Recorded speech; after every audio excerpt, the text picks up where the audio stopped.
जिसको अक्षय नवमी भी कहते हैं। कब है? जम के बोलो जरा। कल। आज गोपाष्टमी है, कल आंवला नवमी है। और आप सबसे निवेदन करूंगा कि आंवला नवमी के दिन शाम के समय पर आंवले के वृक्ष के नीचे घी का दिया लगाकर कनक धारा स्तोत्र का पाठ अवश्य करें।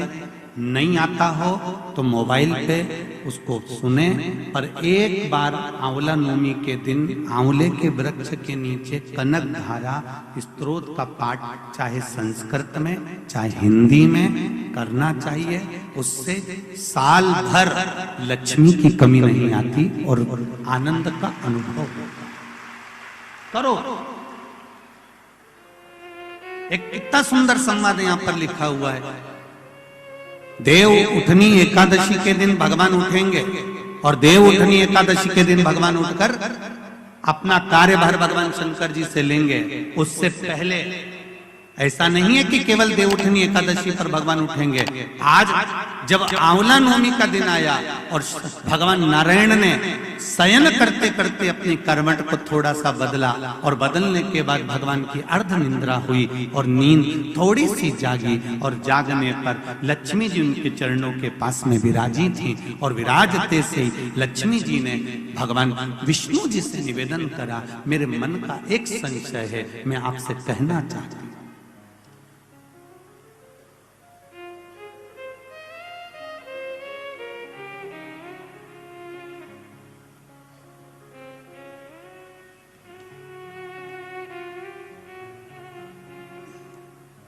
यह हमारे मन का भाव है कि हम भगवान को देव सोनी एकादशी पर सुलाते हैं और देव उठनी पर उठाते हैं।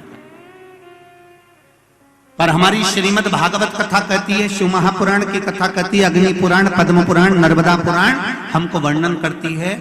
एक क्षण की निंद्रा ब्रह्मा जी को आई थी और ब्रह्मा जी की झपकी एक क्षण की लगी थी और हाथ से वेद नीचे गिर गए थे। वेद नीचे गिरे, हयग्रीवा ने धारण कर लिए और चारों तरफ पानी पानी हो गया और पूरी पृथ्वी पानी में जल में मग्न होने लगी। जरा विचार करिएगा, एक क्षण की निंद्रा ब्रह्मा जी को आई और वेद हाथ से चले गए और पानी पानी हो गया। और हम कहते हैं कि देव सोनी एकादशी पर देवता सोते हैं और देव उठनी पर उठते हैं। अगर 4-6 महीने जम के अगर वो सो गया तो एक भी नहीं दिखेगा भीखण गांव।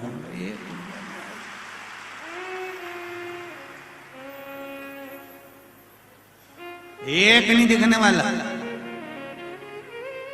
फिर तो लोग कहेंगे सियोर कहां गया और भीखण गांव कहां गया।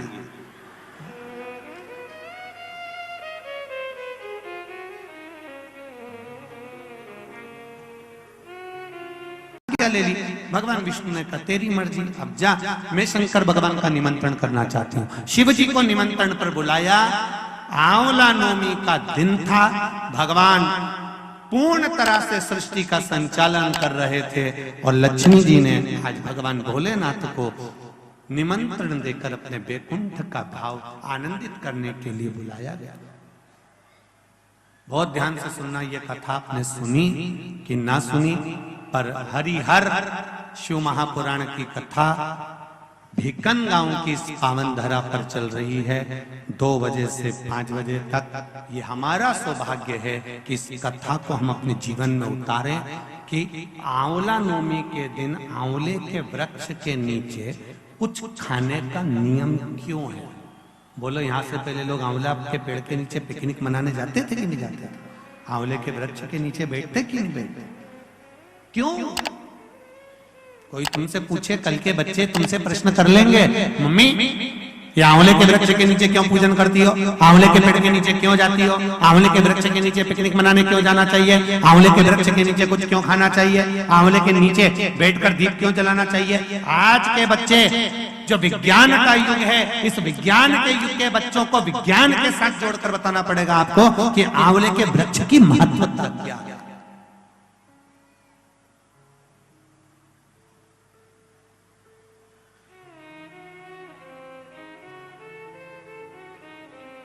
हम कई बार कथा में कहते हैं आपको अगर शिव महापुराण पर लगता हो कि सियोर वाले महाराज जी ने ये कथा कहाँ से बता दी, वो कथा कहाँ से बता दी, तो एक आध बार गीता प्रेस गोरखपुर की शिव पुराण लेकर आओ, एकांत में बैठो, एक एक दो दो घंटा अच्छे से पढ़ाई करो, उसका एक एक शब्द अपनी चित्त में, अपनी वृत्ति में, अपने जीवन में उतारो, एक एक शब्द उतारिए। पहले लोग नहीं जानते थे, लोगों ने बहुत कहा श्री शिवाय नमस्तुभ्यम कहां से आ गया, कोई ने नया मंत्र बना लिया, किसी ने नया मंत्र दे दिया, फिर लोगों ने शिव पुराण पढ़ी, विद्येश्वर संहिता पढ़ी, उसमें से निकाला, फोटो खींचा, लोगों के समझ में हाँ इसमें है। विरोध करने वालों को ये तो मालूम होता नहीं, वो तो एक ने किसी ने भेज दिया, उनने इधर से फॉरवर्ड करा, उधर भेज दिया, उधर से उठाया, उधर भेज दिया, उन्होंने पढ़ा तो ही नहीं। फिर किसी ने कहा काली मिर्ची का तो कहीं लिखा ही नहीं है, फिर किसी ने काली मिर्ची का पढ़ा, फोटो खींचा, तब इनको नहीं तो काली मिर्ची काली मिर्ची काली मिर्ची दुनिया में चल। जब तक पढ़ोगे नहीं तब तक ज्ञात होगा नहीं, और जब तक ज्ञात नहीं होगा तब तक लोग शिव महापुराण का कोई उपाय होगा, कोई व्यवस्थित बताया गया होगा, तो लोगों को लगेगा ये फालतू की बात है, ये कोई होता है क्या, ऐसा होता है क्या, और वो होता है। ये वो कार्तिक का महीना, आंवला नवमी, अक्षय नवमी का दिन भाई भोजन का निमंत्रण दिया।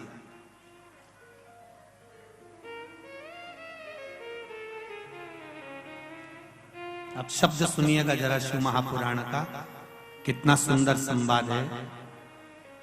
भगवान शिव जी को निमंत्रण मिला, शंकर जी ने निमंत्रण स्वीकार करा, पर शंकर भगवान बैकुंठ भोजन करने के लिए नहीं गए। अब ध्यान देना थोड़ा सा, निमंत्रण स्वीकार करने के बाद भगवान भोजन करने नहीं जा रहे हैं, लक्ष्मी जी इंतजार कर रही हैं, भगवान शिव नहीं आए, तब लक्ष्मी जी तुरंत गरुड़ पर चढ़कर भगवान शिव जी के पास आई। भोलेनाथ प्रभु आप भोजन के लिए नहीं आए। शंकर भगवान बोले मैं भोजन के लिए आ जाता, पर सारी सृष्टि का कार्य मेरे ऊपर पड़ा हुआ है, तो मैं भोजन करने कैसे जाऊं। ये घर का पति है, पूरा परिवार का जब बोझा सिर पर रहता है तो दुकान छोड़कर वो भोजन करने भी घर पर नहीं आ पाता, टिफिन मंगवा लेता है कि मेरा भोजन का टिफिन भेज देना।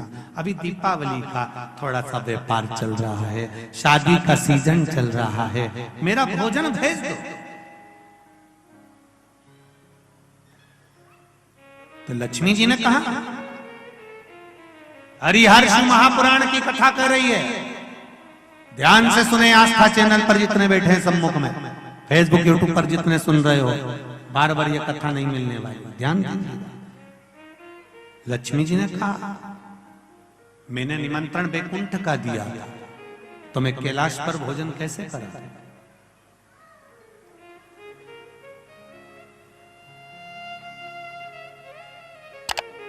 निमंत्रण बैकुंठ का है तो फिर मैं कैलाश पर भोजन कैसे कराऊं,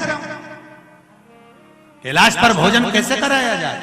शंकर भगवान ने उसी समय पर ब्रह्मदेव को बुलाया और ब्रह्मा जी को बुलाकर कहा, ब्रह्मदेव आपकी लेखनी में बताया जाए, आपकी लेखनी में, आपके पुराणों में, आपके वेदों में और आपके शास्त्रों में बताया जाए कि अगर जीव बैकुंठ तक नहीं जा सकता तो बैकुंठ पृथ्वी पर कैसे आ सकता है। ब्रह्मदेव ने कहा जिस जगह पर आंवले का वृक्ष होता है उस आंवले के नीचे बैकुंठ का निवास होता है, इसलिए भोजन आंवले के वृक्ष के नीचे करना।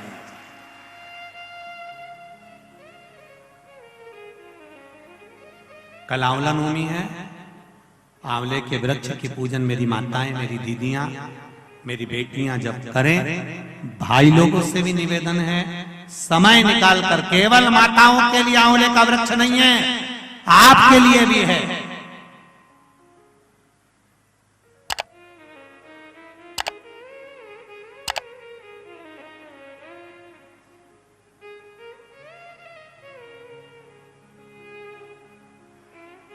और मेरी माताओं से एक निवेदन, आंवले के वृक्ष के नीचे पूजन करने जाओ, रे पत्ती भी अगर पड़ी हुई है तो उसको भी थोड़ा सा उठा कर लिया ना, अगर घर का कोई व्यक्ति नहीं गया होगा तो उसको मस्तक पर घर में ही वो पत्ती लग जाएगी, तो वैकुंठ का भाव तो उसके पास तक पहुंच जाएगा। उतना भी बहुत है।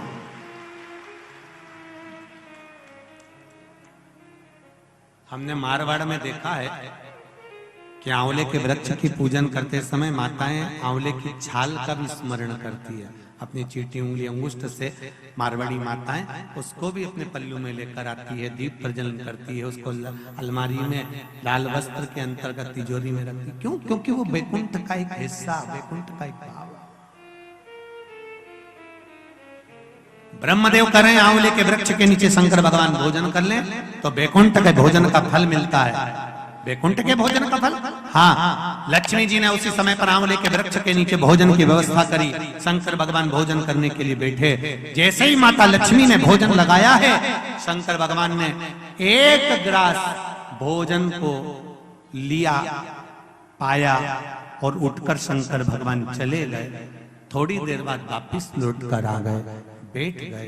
पूछा महारानी ने, माता लक्ष्मी ने, मेरे शंभु, मेरे बाबा, मेरे भोलेनाथ, मेरे प्रभु कहाँ चले गए थे आप भोजन की थाली को छोड़कर? तब शिव जी कहते हैं कोई 4 संत भूखे रह गए थे, उनको भोजन कराने चला गया था। लक्ष्मी जी ने कहा, आप सृष्टि के सही संचालन कर रहे हो। मैं जान गई आपको कि आप सृष्टि के सही संचालन करता हो। एक मन की अभिलाषा है, अगर आप पूरी कर दें तो। एक मन की अभिलाषा है, आप अगर पूरी कर दे तो। शिव जी ने पूछा, क्या? मेरा मन है। आप अगर ब्रह्म मुहूर्त में सुबह का समय भोजन ग्रहण कर रहे हैं तो शाम का भोजन भी मेरे ही इस वैकुंठ में श्रवण भोजन ग्रहण करें। शिव जी ने कहा, शाम को तो मैं पार्वती के साथ भ्रमण पर निकलता हूं, पर दोपहर के समय पर मैं आपके यहाँ भोजन करने फिर आऊंगा। अब की बार लक्ष्मी जी ने भोजन कराने बैठने से पहले माता लक्ष्मी ने 5 चींटियों को एक डब्बी में भरकर बंद कर दिया।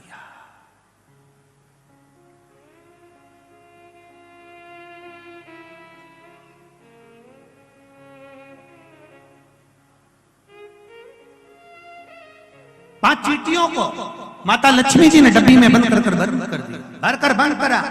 शिव जी भोजन करने बैठे, बड़े प्रेम से भोजन पा रहे हैं भोलेनाथ, और आवाज लगाया भोलेनाथ जी ने, अरे लक्ष्मी, तुम्हारी माता ख्याति देवी मुझको ऐसे भोजन कराती थी। तुम्हारी माता ख्याति देवी भी मुझे ऐसे ही भोजन कराती थी और मैं प्रेम से पाता था। आज लक्ष्मी, आपके हाथ का भोजन कर कर मुझे ऐसा लग रहा है कि मेरी माता, आपकी माता ख्याति देवी ही मुझे भोजन करा रही है। आपको माता के रूप में आज मैंने देखा है। जैसे ख्याति देवी को देखा वैसे आपको देखा। तब भोजन पेट भरकर शिव जी ने जब किया, आचमन करा, लक्ष्मी जी ने कहा, भगवान नारायण ने आपको पूरी सृष्टि का भार तत्व दिया है कि पूरी सृष्टि का बोझ, पूरी सृष्टि का संचालन आपको करना है, पर मेरे मन का संशय यहीं धरा की धरा रह गया। आप पेट भरकर भोजन कर लिए और 5 चींटी भूखी रह गई।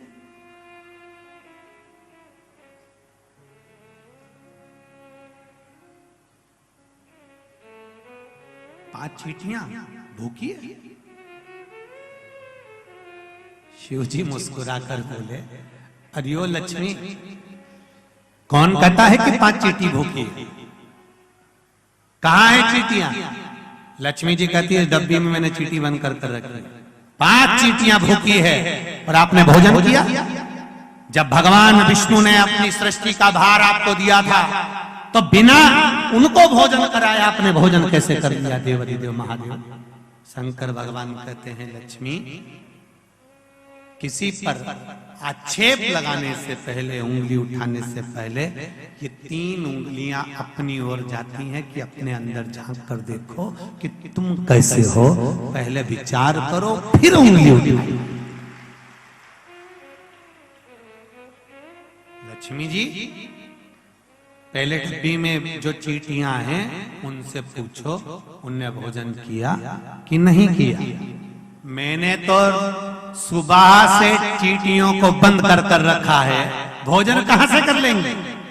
डब्बी खोली, चींटी के मुख में चावल का छोटा सा भाग फंसा हुआ था। लक्ष्मी जी की आंख से जल बहने लगा। भोलेनाथ, इनके मुख में चावल कहां से आ गया। शिव जी ने कहा, लक्ष्मी, तू जब चींटियों को बंद कर रही थी ना, तो तुझे दोष ना लगे, इसलिए तूने चींटियों के चरण को धोख लगाया था कि मेरे साथ परीक्षा में तुम शामिल हो जाओ, मेरे साथ थोड़ी देर के लिए तुम डब्बी में बंद हो जाओ। माना तुमको कष्ट होगा, इसलिए मैं सिर झुकाकर तुमको नम्र करती हूँ, क्षमा मांगती हूँ। जब तू क्षमा मांग रही थी, तेरे कुंकू में जो चावल फंसा था, क्षमा मांगते समय डब्बी में गिर गया था। वो चावल चींटियों ने ग्रहण करा। वो अक्षत, वो चावल चींटियों ने ग्रहण किया।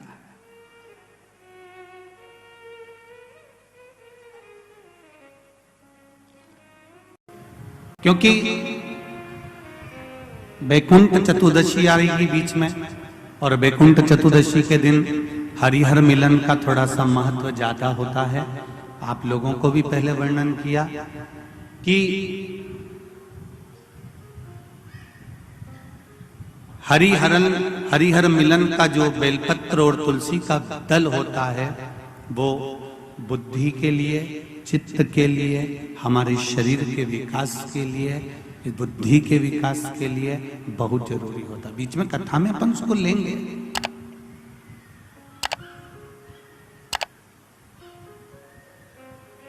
प्रयासरत रहेंगे उसके लिए।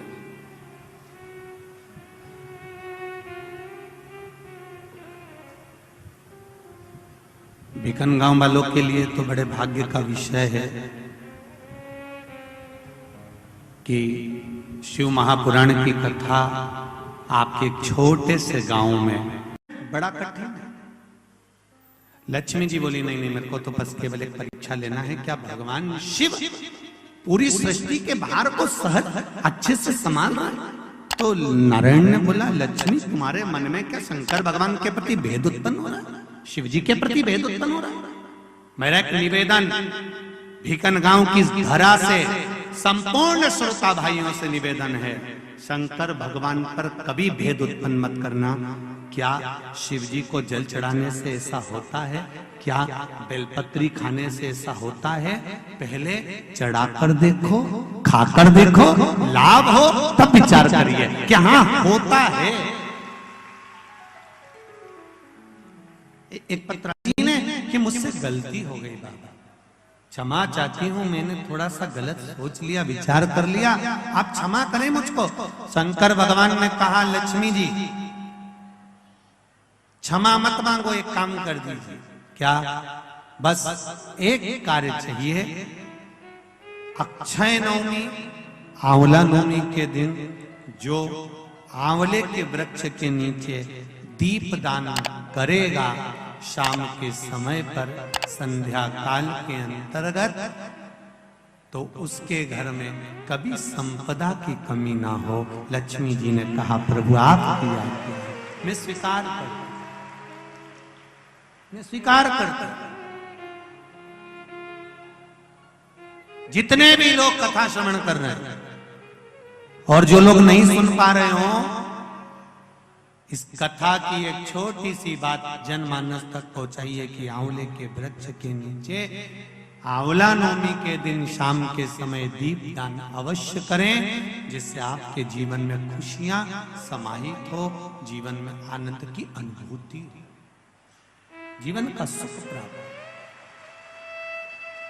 शंकर भगवान आनंद से विराजित हुए। देवराज नाम का ब्राह्मण जो चोरी कर कर धन लेकर शिव जी के मंदिर में जाकर बैठा था, और जिसने शिव महापुराण का छोटा सा संवाद सुन लिया था और अंत में कैलाश धाम चले गया था, केवल शिव पुराण का थोड़ा सा संवाद। एक माता ने लिखा है, ये हमारी सामर्थ्यता नहीं है कि हम करें, शंकर भगवान ने दुर्वा तोड़वाई और गणेश जी के लिए पहुंचाई। एक दुर्वा शिव जी ने दी थी और कहा था ये गणेश जी को दे देना। कुबेर जी ने सोचा इतना सारा खाया है तो एक दुर्वा में क्या होगा। उनने जाते जाते बहुत सारी दुर्वा तोड़ ली, गड्डी बना ली और गड्डी बनाकर गणेश जी को दे दी। यहाँ शिव पुराण कहती है एक बेलपत्र से ही शंकर भगवान प्रसन्न हो जाते हैं, एक दुर्वा से गणेश प्रसन्न हो जाते हैं, एक तुलसी के दल से नारायण प्रसन्न हो जाते हैं। हमें अधिकता में देने की जरूरत नहीं पड़ती, पर कई लोग संकल्प ले लेते हैं मैं तो आज 1.25 लाख बेलपत्र चढ़ाऊंगी, आज मैं भगवान को 1.25 लाख दुर्वा चढ़ाऊंगी, आज मैं भगवान को इतना चढ़ाऊंगी। भगवान कह रहे हैं रेन देरी कमला, तू एक चढ़ा दे वही बहुत है और दिल से चढ़ा दे। अब मालूम पड़े चढ़ाने तो बैठी थी 1.25 लाख, 2-5 हजार चढ़ाने के बाद में बड़े प्रेम से कमर बोल गई टे। होता है ऐसा। वो भगवान सुदामा जी भगवान कृष्ण के घर गए थे कि नहीं गए थे? और सुदामा जी जब घर पहुंचे थे और भगवान कृष्ण के यहाँ पहुंचे, भगवान कृष्ण ने सुदामा जी का स्वागत करा, आनंद से विराजमान करा, चरण दबाए, खूब प्रेम से रखा, 3 मुश्किल कंदुन का भात ग्रहण करा। ये सब कुछ सुदामा के यहाँ हुआ। सुदामा जी जाने लगे तो भगवान कृष्ण ने कहा कहाँ जाओगे, 1-2 दिन रुको। सुदामा जी रुक गए। रुकने के बाद आज भगवान कृष्ण ने सुदामा को ले जाकर सिंहासन पर बिठा दिया। कृष्ण उनके पास में बैठ गए। सुदामा जी ने पूछा कन्हैया मुझे सिंहासन पर क्यों बिठाया? भगवान कृष्ण कहने लगे जैसे तूने मुझे आशीर्वाद दिया तेरे मेरे परिवार वालों को आशीर्वाद नहीं देगा? सुदामा जी ने कहा मैं और आपके परिवार को आशीर्वाद? हाँ बैठो। भगवान कृष्ण ने 16,108 रानियों से कह दिया मेरा मित्र सुदामा आया है, एक-एक कर आना और आशीर्वाद लेकर जाना। एक-एक रानी आने लगी, सुदामा जी सबको आशीर्वाद देने लगे। अखंड सौभाग्यवती। बोलो तो पूरा बोलो, पूरा बोलो जरा। आज गोपाष्टमी अच्छे से बोला। अखंड सौभाग्यवती भव, अखंड सौभाग्यवती। पूरा पूरा बोलो, सांस बोलती लो जरा।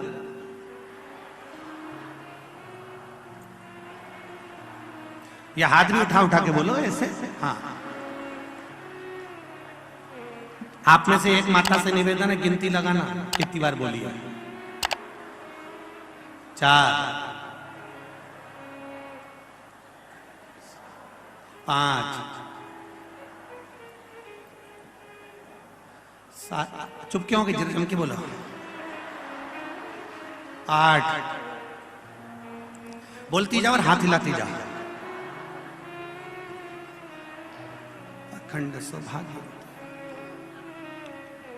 बोलती जाओ। हम चुप हो जाए तुम बोलती रहो। हाथ हिला हिला के बोलो जरा जम के। 10 अखंड सौभाग्यवती भव। 11 अखंड सौभाग्यवती भव, अखंड सौभाग्यवती भव, अखंड सौभाग्यवती भव। 25-30 निकले। सुदामा जी बोले कन्हैया तेरी है? हाँ अपनी है, चलने दे। सुदामा जी बोले सौभाग्यवती भव। अखंड गायब हो गया। सौभाग्यवती भव, सौभाग्यवती भव, सौभाग्यवती भव, सौभाग्यवती भव, सौभाग्यवती भव, सौभाग्यवती भव, सौभाग्यवती भव। और 25-50 निकली। देख ये भी अपनी है। हाँ चलने दे। भव भव भव भव भव भव भव भव भव भव। सुदामा जी ने कृष्ण से पूछा ये भी तेरी है? हाँ और चलने दे। हो हो हो हो। सुदामा जी कृष्ण से बोले इधर आ, एक बात सुन ले, मेरी तरफ से तेरे को आशीर्वाद दे देता हूं। अगर इन सबको आशीर्वाद देता रहा तो मेरी पत्नी को सौभाग्य का आशीर्वाद की जरूरत पड़ेगी। तेरे हाथ जोड़ू, मुझे मेरे घर छोड़िया। दादा इनको मैनेज कैसे करता होगा? तेरे हाथ, मुझे मेरे घर छोड़िया। भगवान कृष्ण बोले सुदामा अभी तो मेरी धर्म पत्नी आएंगी 16,108, उसके बाद मेरे बच्चे आएंगे। भगवान सुदामा जी ने पूछा कितने हैं? भगवान कृष्ण ने कहा एक एक रानी के 11-11 1,77,186 सुदामा जी नीचे गिर गए।